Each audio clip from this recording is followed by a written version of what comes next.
Lembaga Bantuan Hukum Asosiasi Perempuan Indonesia untuk Keadilan atau LBH APIK Aceh mencatat kasus kekerasan terhadap perempuan dan anak sepanjang tahun 2022 hingga pertengahan tahun ini meningkat, yakni mencapai 51 kasus. Mirisnya sebagian besar kasus kekerasan tersebut dilakukan oleh orang terdekat, salah satunya adalah ayah tiri korban.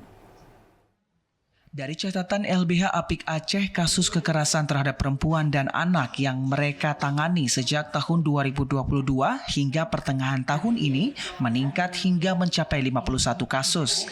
Sementara jumlah kasus terbanyak berada di Kabupaten Aceh Utara yang mencapai 47 kasus.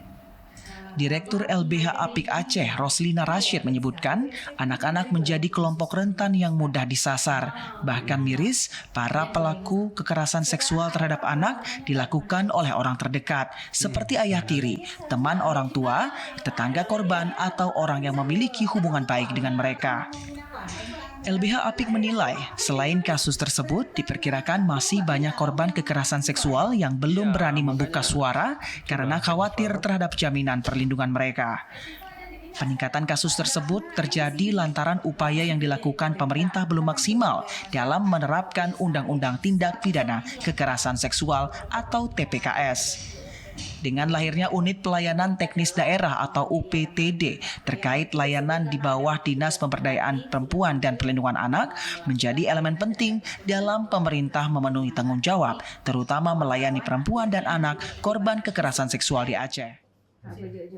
Di tahun terakhir ini terus meningkat, terutama kasus-kasus kekerasan seksual terhadap perempuan dan anak, terutama anak ya. Kenapa anak? Ini kan jadi fenomena yang menurut saya jadi kekhawatiran kita yang dari dulu ya, bahwa anak ini adalah kelompok rentan yang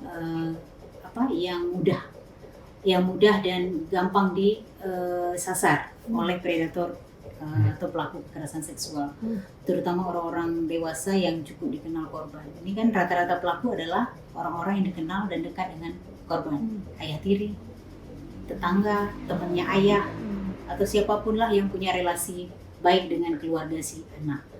Sehingga anak-anak ini kemudian dengan tanpa rasa curiga, kan anak-anak ini anak-anak yang polos ya, anak-anak yang nggak paham bahwa kemudian dia menjadi sasaran kekerasan seksual dari pelaku-pelaku yang dia kenal tadi.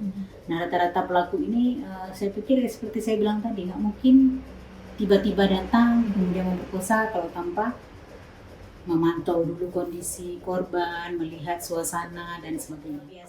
LBH APIK selaku pelayanan non-profit berbasis masyarakat terus mencoba untuk mendorong negara lewat pemerintah untuk memenuhi hak korban kekerasan seksual terhadap anak dan perempuan.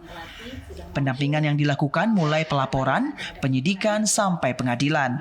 Pihaknya juga berupaya mendampingi korban agar mendapatkan layanan, keadilan, dan sebagainya.